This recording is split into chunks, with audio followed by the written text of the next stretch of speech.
Após a entrada em vigor da reforma trabalhista, o governo vai cumprir sua promessa e encaminhar ao Congresso na segunda-feira, 13, ajustes na nova legislação. Entre eles, o que impede empresas de demitir trabalhadores para recontratá-los por contrato de trabalho intermitente num prazo de 18 meses. Outra alteração busca proteger grávidas e lactantes de trabalharem em ambientes que ofereçam risco à saúde das mulheres e bebês. Os ajustes serão feitos depois de entrarem em vigor, neste sábado, 11, as mudanças promovidas pela reforma trabalhista aprovadas pelo Congresso e sancionadas pelo presidente Michel Temer. Entre as principais mudanças da nova legislação está a autorização para que acordos coletivos se sobreponham sobre a lei, em temas como jornada de trabalho, banco de horas e intervalo entre a jornada. 12 mudanças na lei trabalhista. A forma dos ajustes ainda está em discussão dentro do Palácio do Planalto.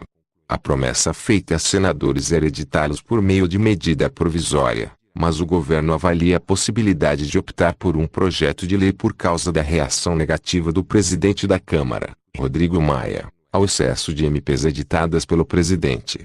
A pressão do Senado é que o instrumento seja a medida provisória.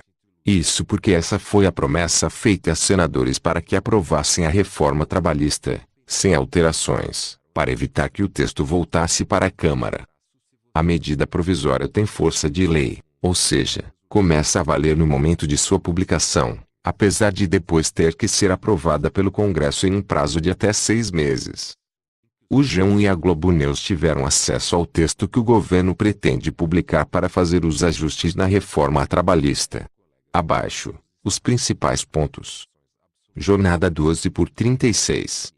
O texto sancionado em julho previa que, mediante acordo individual escrito, convenção coletiva ou acordo coletivo de trabalho, seria possível estabelecer horário de trabalho de 12 horas seguidas, por 36 horas ininterruptas de descanso. O novo texto retira a possibilidade de que a jornada de 12 horas ininterruptas possa ser fixada mediante acordo individual escrito.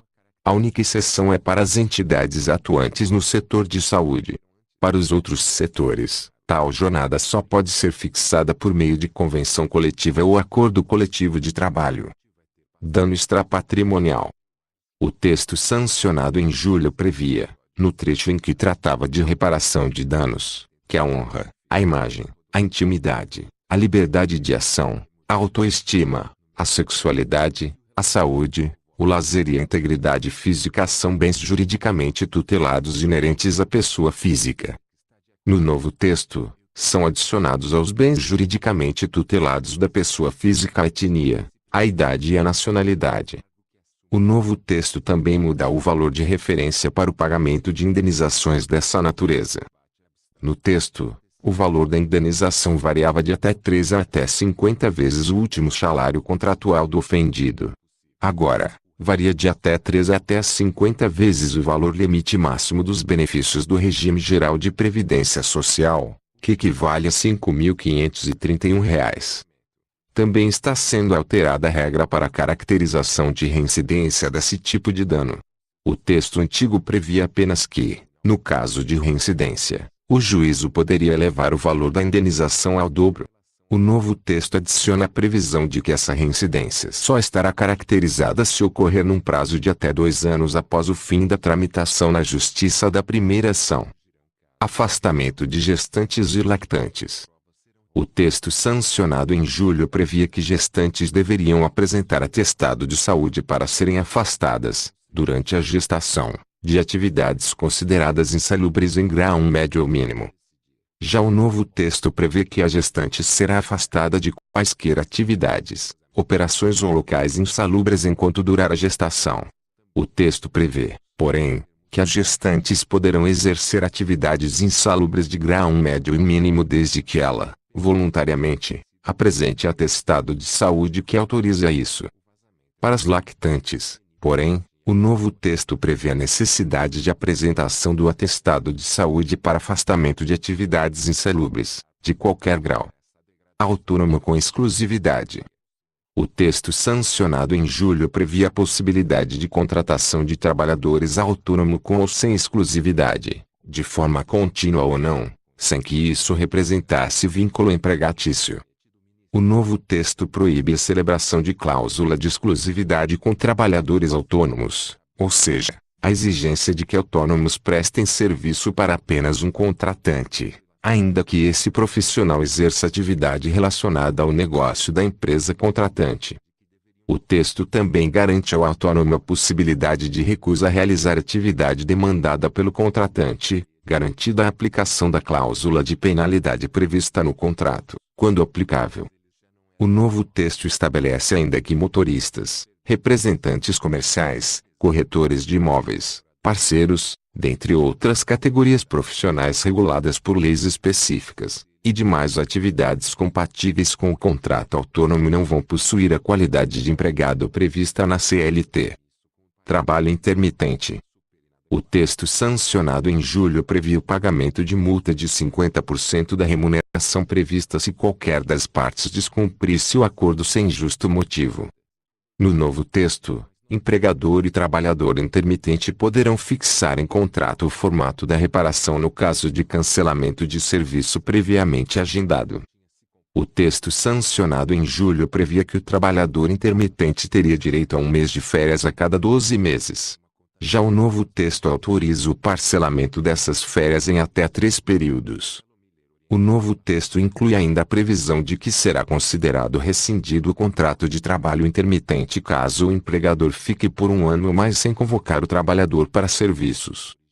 Prevê também o novo texto que, extinto um contrato de trabalho intermitente, o empregador deverá ao trabalhador aviso prévio indenizado, indenização sobre FGTS, demais verbas trabalhistas, se houver. Outro ponto incluído no novo texto é a permissão para que o trabalhador movimente sua conta do FGTS quando da extinção do contrato de trabalho intermitente. Os saques, porém, ficam limitados a 80% do saldo previsto na conta. Ainda segundo o novo texto, a extinção do contrato de trabalho intermitente, porém, não autoriza o trabalhador a requerer o seguro-desemprego.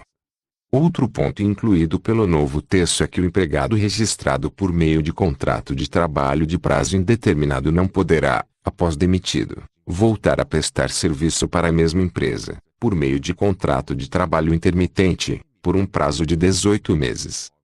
Representação dos empregados no local de trabalho. O texto sancionado em julho assegurava a eleição, nas empresas com mais de 200 empregados, de comissão para representá-los e com finalidade de promover o entendimento direto com os empregadores. O novo texto traz a previsão de que a comissão não substituirá a função do sindicato de defender os direitos e interesses coletivos ou individuais da categoria, inclusive em questões judiciais ou administrativas, e fixa ainda que é obrigatória a participação dos sindicatos em negociações coletivas de trabalho. Negociação coletiva. O texto sancionado em julho previa que as convenções coletivas e acordos coletivos de trabalho têm prevalência sobre a lei quando tratarem de alguns temas, entre eles jornada de trabalho, banco de horas, intervalo intra-jornada, troca do dia de feriado, entre outros. O novo texto, porém, muda a redação para os acordos coletivos sobre insalubridade. Ele revoga a previsão contida no texto sancionado em julho de que acordos coletivos poderiam tratar de prorrogação de jornada de trabalho em ambientes insalubres sem licença prévia das autoridades competentes do Ministério do Trabalho. É isso aí, pessoal. Se você gostou dessa informação, acione o sininho e se inscreva no canal. Abraços a todos e que Deus abençoe.